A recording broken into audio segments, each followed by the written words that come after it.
Nah, selanjutnya saya akan menjelaskan komponen-komponen yang sudah disebutkan tadi. Pertama, node MCU Amica ISP8266.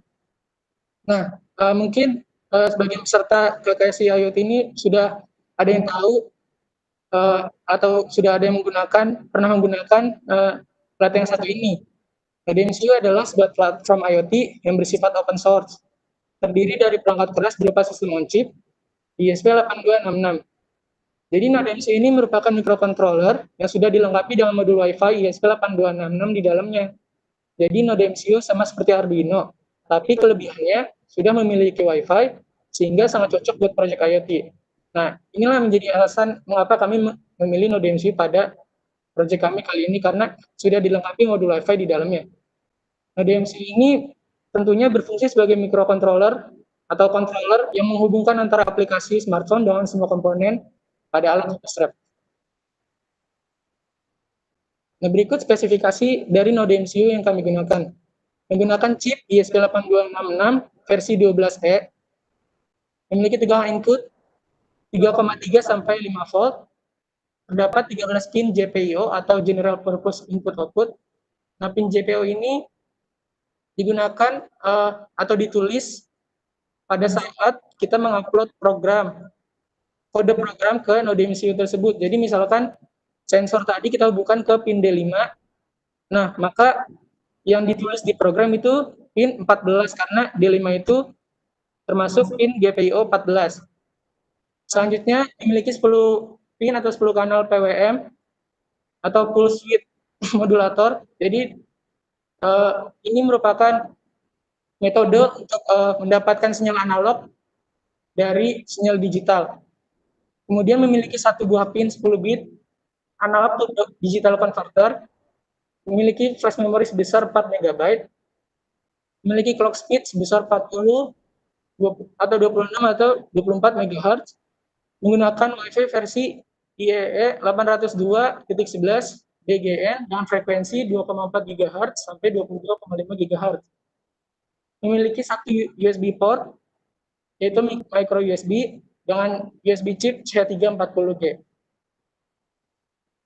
Nah, komponen berikutnya itu IR proximity sensor atau infrared proximity sensor. Nah, yang kami gunakan itu sensor TCRT 5000, yaitu sensor reflektif atau pantulan yang dibuat dengan sebuah infrared sebagai pemancarnya dan fotodiode atau transistor sebagai penerimanya.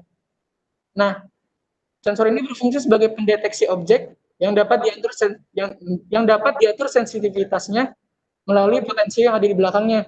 Bisa dilihat pada gambar, di situ terdapat sebuah potensio yang dapat kita putar menggunakan obeng plus untuk mengatur sensitivitasnya. Kemudian sensor ini mempunyai 4 buah pin, yaitu yang pertama pin VCC itu untuk input tegangan positif, kemudian pin GND atau ground untuk input tegangan negatif, kemudian pin D0 atau digital output, yaitu pin yang digunakan untuk output digital dari sensor. Kemudian yang terakhir, pin A0 atau analog output, pin output analog dari sensor. Selanjutnya ISP Motor Shield. Nah, ISP Motor Shield ini dirancang agar dapat terhubung langsung dengan board Node MCU atau ISP12 dengan sistem tumpang tindih, sehingga memudahkan bagi pengguna yang ingin membuat Wi-Fi car atau smart car dengan microcontroller Node MCU karena tidak memerlukan kabel jumper untuk menghubungkan keduanya. Berikut spesifikasi modul ISP Motor Shield. Yang pertama menggunakan ISP12 DEV termasuk di dalamnya Node MCU sebagai pengembangan modul shieldnya. Menghubungkan port output dari Node MCU ke ISP Motor Shield. Jadi port GPIO tadi dihubungkan, port GPIO atau dan lain-lainnya pada Node MCU dihubungkan ke port output yang ada pada ISP Motor Shield. Tegangan untuk motor atau motor power itu 4,5 volt sampai 36 volt. Tegangan untuk ISP panel control besar 4,5 volt sampai 9 volt. Didorong menggunakan chip LS L293D, terdapat satu on-board atau power switch. Modul ini menyediakan shortcut untuk menghubungkan pin motor power dan VM atau ISP power, namun harus dengan daya 4,5 volt sampai 9 volt. Nah, untuk motor A dan motor B ini menggunakan pin output dari node MCU, yaitu D1 dan D3 untuk A motor, D2 dan D4 untuk B motor. Selanjutnya motor DC gearbox. Motor DC adalah motor listrik yang merupakan perangkat elektromekanis yang menggunakan interaksi medan magnet dan konduktor untuk mengubah energi listrik menjadi energi mekanik putar, di mana motor DC dirancang untuk dijalankan dari sumber daya arus arah atau DC. Berikut spesifikasinya. Tergantung kita memberikan tegangan yang kita berikan tegangan kepada motor DC tersebut. Jika 3 volt, maka arus yang dihasilkan kurang dari sama dengan 170 mA dengan kecepatan 130 rpm dengan torsi 1 kg per cm. Untuk tegangan 6 volt, arus yang dihasilkan 240 mA dengan kecepatan 290 rpm dengan torsi 1,5 kg per cm. Jika tegangan yang kita beri 7,2 volt, maka arus yang dihasilkan kurang dari sama dengan 260 mA dengan kecepatan 330 rpm dan torsi 1,8 kg cm.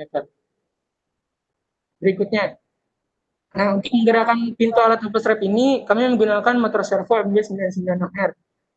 Motor servo MG996R yaitu motor servo brodel gigi logam dengan kekuatan atau torsi maksimum sebesar 11 kg per cm. Seperti servo RC lainnya, motor berputar dari 0 hingga 180 derajat berdasarkan siklus kerja gelombang PWM yang dipasok ke pin sinyalnya.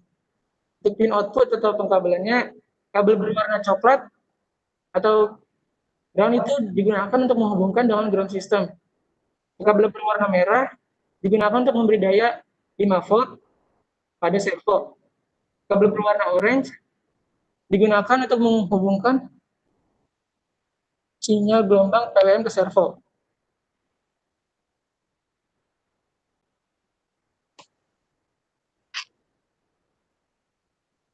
Nah, berikut spesifikasi motor servo MG996R. Tegangan operasi biasanya 5 volt, arus listrik yang dihasilkan 2,5 ampere apabila tegangan 6 volt, torsi maksimum 9,4 kg per cm pada tegangan 4,8 volt, torsi maksimum 11 kg per cm pada tegangan 6 volt, kecepatan pengoperasian 0,17 second per 60 derajat, tipe roda gigi logam, rotasi 0 sampai 180 derajat, beratnya 55 gram. Kemudian modul TP 5100. Modul TP 5100 ini merupakan komponen yang berfungsi untuk mengisi ulang baterai 18650 dengan sistem buck converter. Jadi ini merupakan metode untuk menurunkan tegangan dari input ke outputnya, itu disebut buck converter tadi. Spesifikasinya menggunakan chip TP 5100, tegangan input 5 sampai 18 volt DC, tegangan output 4,2 volt atau 8,4 volt, arus cas maksimum 2000 mA atau 2 ampere, output baterai positif dan baterai negatif dengan catatan tidak boleh terbalik. Terdapat satu lampu indikator yaitu merah apabila sedang dicas dan biru apabila sudah terisi penuh. Dan berikutnya jack female 12 volt. Jack female adalah sebuah konektor yang berfungsi sebagai penghubung aliran listrik dari power supply atau charger ke modul TP5100 tadi untuk mengisi ulang baterai lithium 18650. Nah, spesifikasi tipe yang kami gunakan itu tipe yang female, ukuran isi standar 2,1 kali 5,5 mm dan nilai arus 20 ampere 12 volt DC atau 10 ampere 25 volt DC. Selanjutnya baterai holder. Sesuai namanya, baterai holder ini berfungsi sebagai tempat atau dudukan baterai 18650 itu sendiri, serta menghubungkannya dengan modul TP5100 tadi dan port daya dari ISP Motorshield. Spesifikasinya yang kami gunakan ini holder khusus untuk baterai 18650 dengan rangkaian baterai seri. Ukurannya 76 x 41 x 19 mm. Ukuran kabel panjang 10 cm dengan diameter 1,26 mm dan bahannya plastik. Warna kabel merah yaitu kabel positif dan hitam kabel negatif.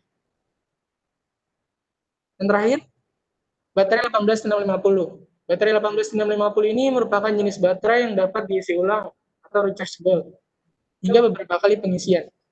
Dengan spesifikasi tegangan kerja 3,7 volt, kapasitas 3600 mAh, ukuran 18 mm kali 65,0 mm.